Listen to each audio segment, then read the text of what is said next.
Today's lesson is called the slack variable and the pivot. We have already discussed linear programming problems using the graphing method, but at times graphing can be cumbersome and it's only really practical with two variables, x and y. So for problems with more than two variables and lots of constraints, there's another method called the simplex method,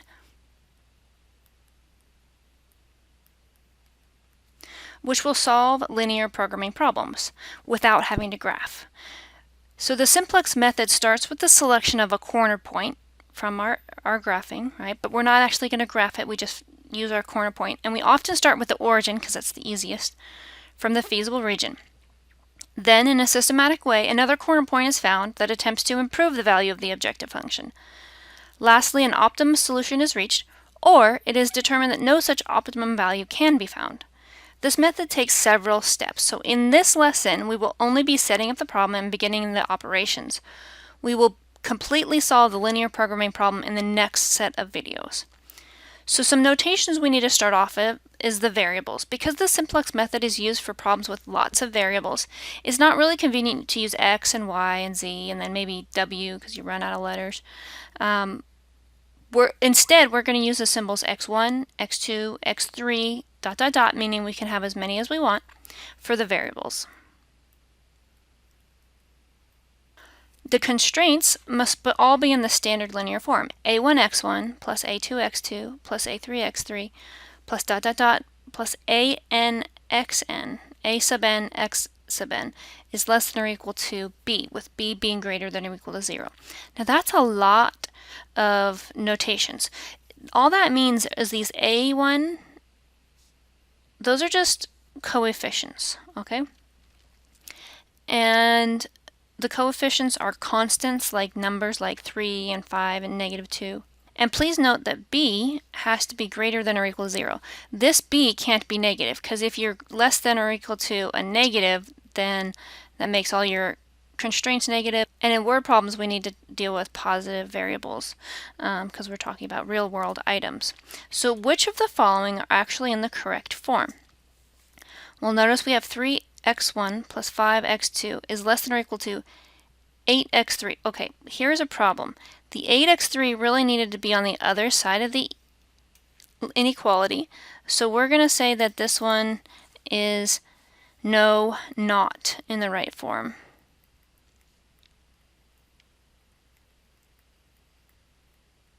Okay.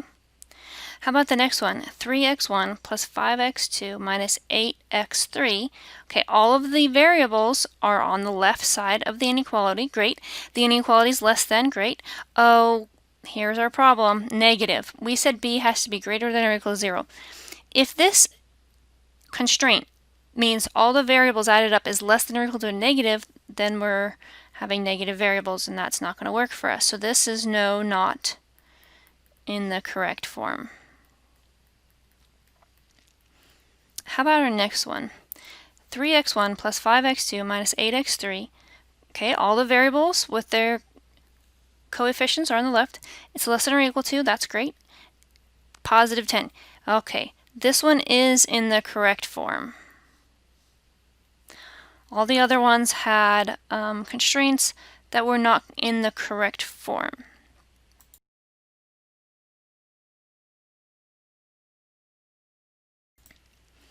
So let's talk about our standard maximum form.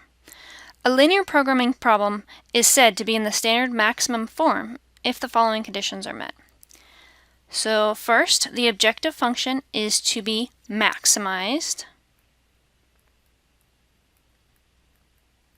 Okay, please note that minimizing problems are going to be discussed later on in the unit, but we're setting up the problems today for the maximum problems that we're going to learn in the next lesson. And then the lesson after that, we're going to learn the minimizing problems. For right now, we're talking about maximize. We're trying to help set up the maximize problems. Condition 2, all variables are non-negative. All of the variables x sub I have to be greater than or equal to 0. When we're talking about real world problems, and x1 and x2 are things like canoes or kayaks or amount of food, all of these things are going to be positive or 0. That means they can't be negative. So that's our condition 2.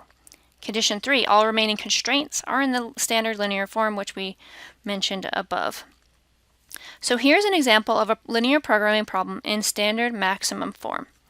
So we are maximizing z is equal to 6x1 minus 4x2. Okay, so x1, x2 are our variables. Subject to, and these are our constraints, 2x1 plus 5x2 is less than or equal to 10, 3x1 minus x2 is less than or equal to 9, with x sub 1 is greater than or equal to 0, and x sub 2 is greater than or equal to 0. So our first thing that says maximize, this is actually condition 1. We are maximizing our problem. The next two, it says subject to. These are our constraints. And these constraints actually come from condition 3. Notice they are in the correct form.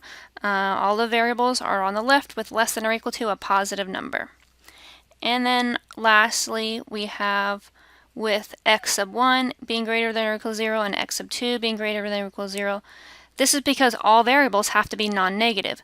So this is a condition that it has to be present in order for us to do the simplex method. So it has to be in standard maximum form in order to be able to proceed. So you just need to know that it has to be in this form.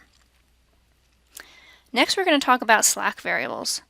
To use the simplex method, we need to start by converting all of the constraints, which were linear inequalities, into linear equations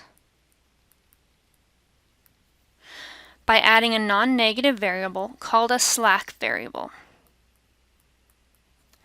Okay, so notice we have the constraint from our earlier problem. 2x1 plus 5x2 is less than or equal to 10. Okay, so when we have something is less than or equal to, that means 2x1 plus 5x2 could truly be equal to 10, or it could be less than it, right? So if it's less than it, and I'm trying to turn an inequality into an equation, so if I have less than it, then I might have to add some extra little bit to add up to get actually equal to 10. This S1 is called our slack variable. The slack variable S1 takes up the slack from the equation 2x1 plus 5x2 plus S1 equals 10, where the expression the 2x1 plus 5x2 didn't quite reach 10. So what you're going to do is you're going to add a little slack there. Let me give you an example here. If we have 2, 1 solves the inequality. 2 times 2 is 4, plus 5 times 1, which is 9. So 4 plus 5 is equal to 9, and truly 9 is less than or equal to 10. So 2, 1 solves the inequality. But it doesn't solve this equation. If I plugged in 2 times 2 plus 5 times 1, that would get me 9, and 9 is not equal to 10.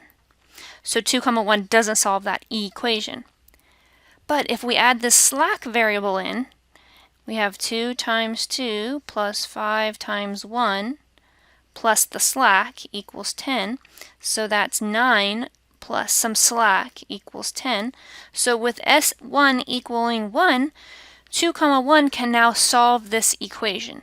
So this equation with the slack variable is the same as the inequality, where it says anything that's less than or equal to 10 will work. So the S1, which is a positive variable, is going to pick up the slack. Let's do this one more time. For our next For our next inequality constraint, 3x1 minus x2 is less than or equal to 9, we have 3x1 minus x2. We want to equal to 9 at the end, but I can't quite equal 9, so I'm going to add an s2. Notice I didn't add s1 again because s1 is unique for that first inequality constraint. So when I did a second inequality on the same problem, I'm going to have to use s sub 2, which is like the second slack variable. Okay, so these are how you can turn inequalities into equations and still get the same set of solutions.